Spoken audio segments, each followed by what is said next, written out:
Hola, buenas noches. Hoy es noche aquí donde estoy, en México.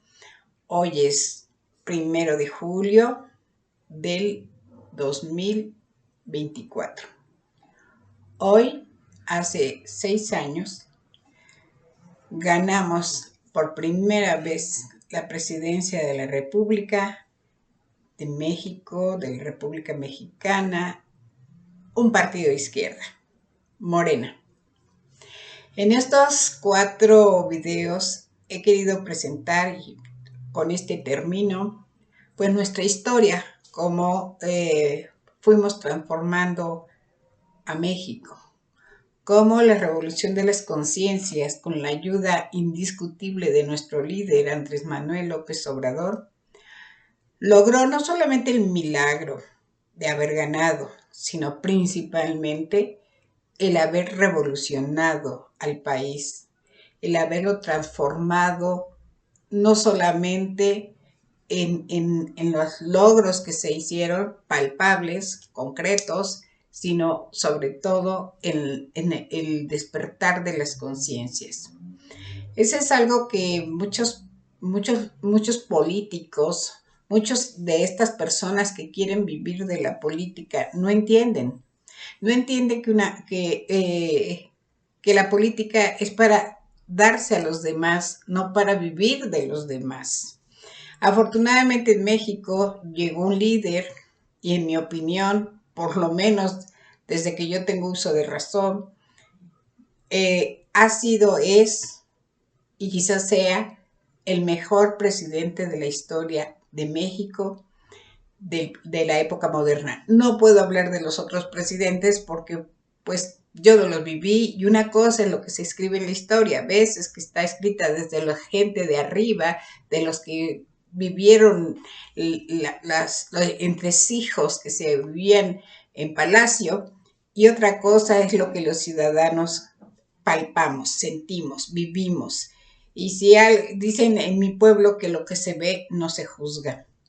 Y lo que en estos 6 años vimos es un trabajo incansable hasta el día de hoy, ¿sí? Y lo que le resta, que son poco menos de 4 meses, muy pocos menos de 4 meses, en donde, porque dentro de hoy estamos a 1 de julio, agosto, septiembre y el 1 de octubre, México va a cambiar de presidente y entonces va a entrar la presidenta Claudia Sheinbaum Pardo, ¿sí? Pero para que Claudia entre este 1 de octubre, Andrés Manuel López Obrador tuvo que haber hecho un trabajo titánico, lo hizo durante estos 6 años y no ha dejado de trabajar hasta el día de hoy, sigue su lucha y sigue dando resultados. Porque podrá ser la gran maravilla el político, pero finalmente a quien se debe es a la ciudadanía. Y si esa ciudadanía no ve resultados, podrá quedarse el señor ahí por imposición, por cochupos, por corruptelas, pero no porque la gente realmente crea que es el mejor. En muchos años nosotros votamos por el menos peor, porque por el que a lo mejor alguna gente incluso por el que estaba más guapo o porque el que se veía más buena onda, ¿no? Más buena gente. No siempre sucedió así. Si esto hubiera pasado así, si realmente nosotros hubiéramos sido más analistas en esos momentos, pues personas como Calderón nunca hubieran llegado. Y no llegó, llegó por fraude, como él mismo dijo, haya sido como haya sido. Bueno, yo quiero dejar este último video precisamente como ya la parte final, pero al mismo tiempo lo más interesante de por qué los mexicanos volvimos a votar por la izquierda. Y que esto no solamente sea un anecdotario, sea precisamente una muestra de cómo un país unido o un país con conciencia política puede transformar su realidad. Estamos acostumbrados a que los políticos, las cámaras, los consejos, los gobiernos de extranjeros nos digan cómo vamos a vivir nosotros, sin saber que tenemos en nosotros, en nuestras manos, a través de los votos, la gran posibilidad de cambiar y hacer que el país sea como nosotros queremos. Somos muchos más los ciudadanos que los políticos, somos muchos más los ciudadanos que los ejércitos. ¿Y qué pasa en muchos países como Estados Unidos? Solamente se la viven de guerras, ¿sí? Guerras que no reportan ningún beneficio para nadie, más que para los políticos que crean esas guerras y para los empresarios, entre comillas, que se dedican a construir armas que matan a los demás. Y a lo mejor esto no se lo esperaba el mundo, ¿no? Ni nosotros mismos. Cuando ganamos hace 6 años, a mí me tocó estar en una casilla electoral, terminamos como a las 3 de la mañana.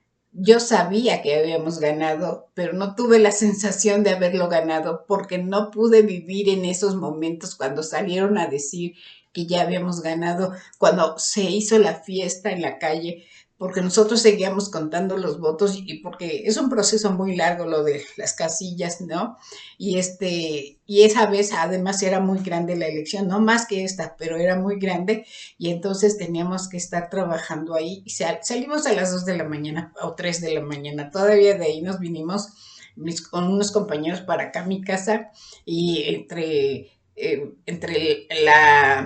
cansancio, las anécdotas que vivimos dentro del conteo y de todos sabíamos que estábamos ganando los de Morena, pero no podíamos decirlo nada, porque no podemos comentar nada cuando estamos como representantes ahí.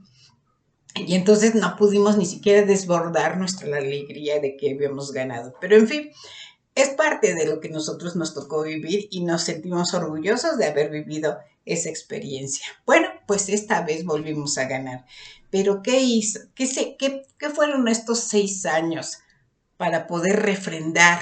Porque finalmente fue como un referéndum para poder refrendarle finalmente al gobierno de López Obrador y decirle, sí, gracias, te lo ganaste, volvemos a salir y volvemos a votar por ti, pero más aún, darle 6 millones más. ¿Y es por Andrés Manuel? Sí, es por Andrés Manuel, pero también por Claudia, porque Claudia se mantuvo todos estos tiempos, desde cuando Andrés Manuel la contrata por primera vez, siguió fiel y seguirá fiel al movimiento. Nuestro movimiento no es solamente, como dice una canción chilena, ¿no? Porque esta vez no se trata de cambiar a un presidente, es el pueblo quien construye. En este caso, la canción dice un Chile bien diferente. Yo diría un México diferente. Y la verdad es que sí vivimos un México diferente, muy diferente a lo que estábamos acostumbrados a vivir. Curiosamente, los medios públicos, los medios comerciales, la prensa internacional y la prensa nacional se han dedicado a mentir y a mentir, a crear falsas noticias, falsas investigaciones, en donde quieren decir que aquí en México poco menos que nos estamos cayendo a pedazos por la violencia.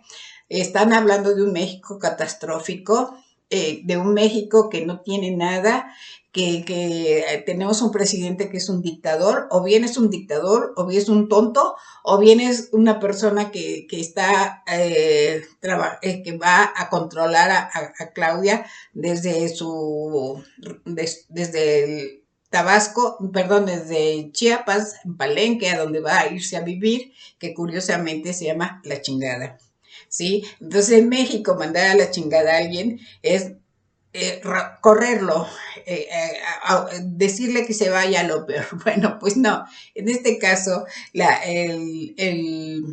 quinta que tiene Andrés Manuel así se llama, pero sabemos todos que nosotros que quisiéramos que Andrés Manuel se quedara aquí, pero como es un demócrata, él sabe que su turno se acabó. Como hay un juego en México cuando los niños cumplen años y entonces le decimos, ya le diste 1, ya le diste 2, ya le diste 3 y tu tiempo se acabó. Pues así deben de ser todos los políticos, saber que su tiempo tiene un límite y no vivir toda la vida del erario público. Bueno, pero ¿qué hizo Andrés Manuel en estos 6 años que hoy estamos cumpliendo. Hoy se cumple no los 6 años de haber gobernado, hoy cumplimos los 6 años de haber ganado, ¿sí? Entonces, mucha gente, incluso muchos mexicanos, no saben todo lo que vino haciendo, lo que se desarrolló, lo que se ha hecho durante estos 6 años. Yo no puedo hablar de todo, porque fueron tantas cosas que muchas cosas ni siquiera, ¿y por qué no se conocen? Porque los medios, estos que están en contra de López Obrador, se negaron a publicarlo, y no solamente los medios nacionales, sino los medios internacionales. Imagínense, después de lo que yo les voy a leer, de las pocas cosas que yo les voy a leer, de lo mucho que se hizo, si no volverían ustedes a votar por un presidente como él. Los mexicanos, o sea, uno puede ser ingenuo, pero no estúpido. Y entonces cuando uno ve que empieza a ver esto, y empieza a ver esto, y empieza a ver esto, pues seríamos tontos si nos fuéramos con la otra parte que no nos ofrece nada y que nunca nos ofreció nada por más de 100 años. No, por menos, porque Lázaro Cárdenas hizo un buen trabajo y mucho periodo priista, aunque hacían sus enjuagues, sino que la población vivía relativamente bien. No toda, pero sí había una gran clase media y había mucho más derechos sociales. Pero, ¿qué hizo López Obrador? Pues contrarrestar mucha de esa pobreza que nos fue dejando el neoliberalismo. Es que fue sorprendente. Yo se lo comenté, yo siendo universitaria y recién casada y teniendo apenas niños pequeños, pude comprarme una casa. Hoy nuestros jóvenes son incapaces de poderse independizar y de encontrar un trabajo con buen salario, porque muchas veces el problema no es el gobierno, el problema es el empresario que se niega a cumplir con las leyes, ¿sí? Y que finge y que los trabajadores se quedan callados porque saben que si ellos denuncian, tenemos un poder judicial corrupto y ese poder judicial corrupto no les va a hacer nada a estos pésimos empresarios. Pero déjenme decir, para no tardarme mucho, ¿qué se hizo durante estos 3 años? Digo 6 años, o todavía no se cumplen los 6, pero vamos a ver. Se hicieron grandes obras de infraestructura sin haber endeudado al país, sin sacar préstamos. ¿Cómo? Más que nada evitando la corrupción, haciendo un gobierno austero y cobrando los impuestos a los millonarios que no pagaban. Esa fue la clave, fíjense, de ahí la clave económica, evitando la corrupción, reducir los salarios del gobierno. Obviamente no pudo con todos. Fíjense, si realmente todos en el país y los partidos de oposición hubieran participado, en lugar de decir no, no, no, no, no, México hubiera desarrollado muchísimo más. Pero bueno, aún con todas las limitaciones, aún con pandemia, aún con la guerra de Ucrania, etcétera, México logró salir en muchas cosas. Por ejemplo, grandes obras de infraestructura que la oposición dice que son inútiles. Por ejemplo, el Tren Maya, ¿sí? Todo esto que por ejemplo, el Tren Maya, el tren interoceánico, que es un tren que conecta al Atlántico con el Pacífico, ¿sí? Que permite que no es necesario que se den la vuelta hasta el canal de Panamá, sino que desde México el tren, ni siquiera los barcos tienen que dar la vuelta, deja la carga en Coatzacoalcos y el tren la lleva hasta Salina Cruz, que está en el Pacífico. Bueno, 2 aeropuertos internacionales, se rehabilitaron 6 refinerías, se compró una en Estados Unidos, Deep Park, y se construyó la otra que es la refinería Olmeca, ¿sí? Se rehabilitaron todos los parques y jardines y las escuelas de las zonas rurales y zonas urbanas de menor ingreso, de mayor ingreso. Se rehabilitaron con diseños arquitectónicos pensados, no nada más era arreglarlos por encimita, era darles otra imagen, hacer que la gente salga a los parques, viva en los parques, haya una convivencia distinta. ¿Qué otra cosa se crearon? Bueno, ya dijimos las refinerías, se construyeron los caminos rurales muy hermosos. ¿Por qué? Porque en esos casos el presidente le daba el dinero a los campesinos, a las zonas rurales, no se las daba a una empresa constructora, sino se las dio el dinero a los habitantes de las zonas, se hicieron comités y ellos construyeron sus caminos rurales, preciosos porque son caminos artesanales que deberían de buscar quien no lo sepa, investíguelo. Son preciosos, sobre todo en toda lo que es la zona sureste del país, que los neoliberales dicen que son la gente que no trabaja, que esa gente es la que nada más está estirando la mano para que le dé el dinero, y eso lo ha dicho hasta la que fue candidata a la presidencia, Xochitl Gálvez, ¿no? ¿Qué otras cosas se hicieron? Pues se crearon programas sociales para los jóvenes. Por ejemplo, Jóvenes Construyendo el Futuro, que es un programa para que los jóvenes que no tenían trabajo y que no están estudiando puedan trabajar, puedan aprender y tengan un ingreso. Jóvenes Escribiendo el Futuro, esto es para un programa para artistas jóvenes, artistas escritores que están empezando y se les da una beca. Se crearon 100 universidades rurales en todo el país, 100 universidades rurales públicas en donde no se cobra inscripción, no se cobra cuota y se les da una ayuda económica.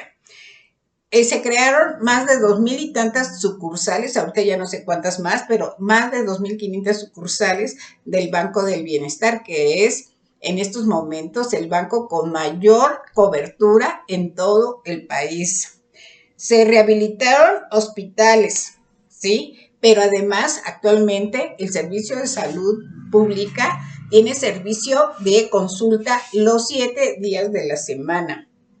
El peso está estable, igual que no ha subido en estos 6 años ni el gas, ni la luz, ni los impuestos, ¿sí? Entonces, ahí tenemos unas grandes ayudas.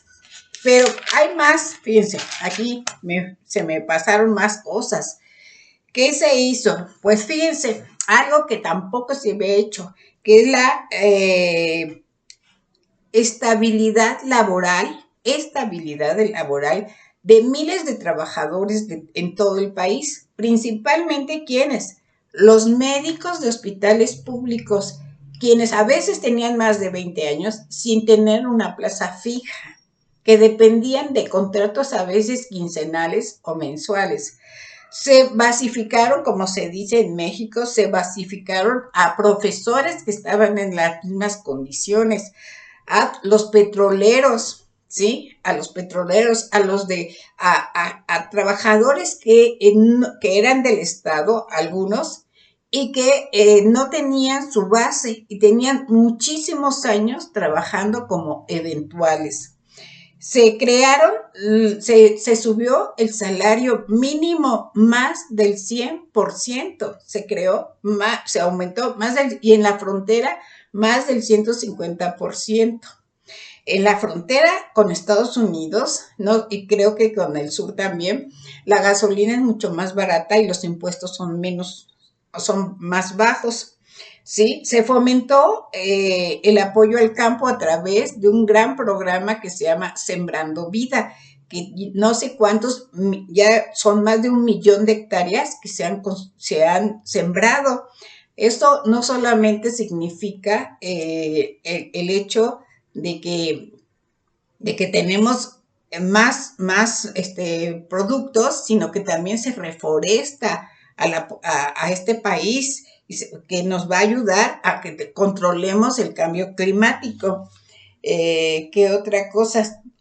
Bueno, ya les dije el aumento salarial. Se eliminó el famoso outsourcing o la subcontratación. No se ha logrado al 100% porque Una cosa es lo que el poder ejecutivo o el gobierno federal puede hacer, que sea el gobierno nacional, y otra cosa ya es que los gobernadores, por ejemplo, tenemos el llamado IMSS Bienestar, que consiste en que a todos los trabajadores o todas las personas que no tienen servicios médicos por porque no pertenecen, no son trabajadores fijos, porque no tienen, no son del Estado, porque no son militares, etcétera, no tenían servicios médicos, ¿sí?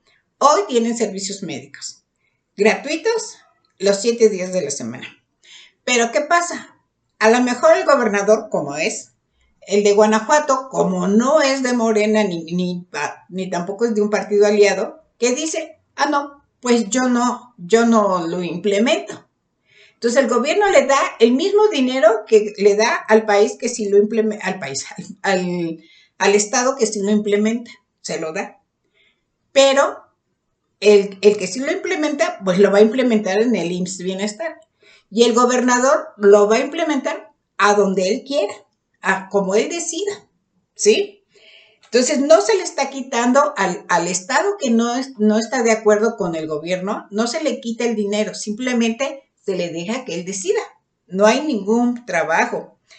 Entonces, bueno, esto es alguna de las cosas que yo he tratado de resumir así, pero muy así, muy cerrado. Bueno, hemos logrado que la Comisión Federal de Electricidad tenga mayor estabilidad, pero hay cosas que no hemos logrado. ¿Por qué? Porque la derecha, los partidos de derecha, la oposición, ni siquiera ha propuesto nada, porque yo puedo no estar de acuerdo con una ley, pero digo, bueno, yo no estoy de acuerdo con eso, pero propongo esto otro. Pues tampoco, no lo han permitido. Entonces el presidente presentó, el 5 de febrero, presentó una serie de propuestas, como es su derecho al ser presidente, lo que se llaman iniciativas, para reformar varias cosas. Por ejemplo, la reforma a pensiones, porque mucha gente no sabe que los gobiernos anteriores, sobre todo Felipe Calderón y Ernesto Zedillo, modificaron la ley de pensiones para que una gente gane mucho menos de lo que ganaba trabajando. Menos del 30% era el salario que al final le quedaba de su salario. Entonces, ahora que entra López Obrador, él trata de mejorarlo, pero aún así no es un derecho constitucional. Él lo hizo y dice, bueno, mientras yo esté de gobierno, yo hago esto, pero yo quiero antes de irme dejar que esto ya sea un derecho constitucional, que el trabajador gane, salga con la pensión, con el mismo monto de lo que ganaba o de lo que gana mientras está trabajando. A mí me tocó eso. Yo salí con mi pensión y todavía a mí me siguen aumentando mi pensión, pero yo no pertenezco a estas yo soy de una universidad y la universidad me paga a mí. Soy una universidad de todos modos pública que recibe el dinero del Estado. Bueno, reforma de pensiones a favor del trabajador. Hoy, 1 de julio, precisamente en la mañanera, el presidente presentó el número de personas que se han ya unido a esta nueva ley, o que por lo menos la que él hizo, para que los trabajadores que ganan menos, que ganaban ese 30% o menos, ganen por lo menos lo más parecido a lo que era su salario, ¿sí? O sea, tenemos un presidente que está pensando en la población, no está pensando en sí mismos. Y la mayoría de presidentes en el último año en México, ¿qué hacían? Le llamaban el año de Hidalgo. ¿Saben qué significa eso? Decían, el año de Hidalgo, chingue a su madre el que deje algo. Es decir, roba todo lo que puedas, porque es el año de Hidalgo. Yo no digo groserías, pero esa era la frase que ellos usaban o usan. Ya no se puede tanto, ahora ya se tienen que cuidar. ¿Qué otra cosa propuso? La reforma esto es de la reforma de pensiones. La reforma electoral, la reforma electoral, ¿para qué? Para que los partidos tengan menos recursos, porque es una robadera. ¿Por qué todo el mundo se presenta y quiere ser candidato? Porque es una robadera. Pero además no cualquiera se pueda presentar así nada más, que haya otras formas de elegir y no sean cuotas de partido. Que la gente, que tenemos un grupo de que se llaman plurinominales. Esos plurinominales no son electos por nadie. Son, ahora sí que la cuota de los cuates. ¿Por qué tenemos que tener en México? Creo que la democracia más cara es la democracia de México. Es carísima, carísima. Se llevan millones y millones. Pero tenemos además un árbitro electoral que nos cuesta millones y millones y millones y tienen trato como si fueran reyes. Eso también lo propuso el presidente, que se haga una reforma donde se quite todo eso. Y finalmente también una reforma, entre otras cosas, porque se han propuesto más cosas, una reforma al Poder Judicial. ¿Por qué? Porque de nada sirve tener buenas leyes si llegan al Poder Judicial, presentan un amparo y un juez, uno, echa para abajo los acuerdos que se hacen en el Senado, en el Congreso, porque nosotros tenemos que, algunas leyes se tienen que aprobar primero en la Cámara de Diputados, luego en la Cámara de Senadores, y se deben de presentar, sobre todo cuando son reformas, tiene que tener mayoría absoluta, quien la gane, ¿sí? Entonces, por eso fue importante esta elección, porque en esta elección lo que hicimos fue llevar una votación que nos permita tener la mayoría absoluta. A eso se le llamó Plan C. Prácticamente, bueno, en la Cámara de Diputados lo ganamos. En el Senado creo que faltan 2 o 3 votos. Pero lo importante es que la gente, nosotros los ciudadanos, sigamos apoyando al presidente. ¿Por qué?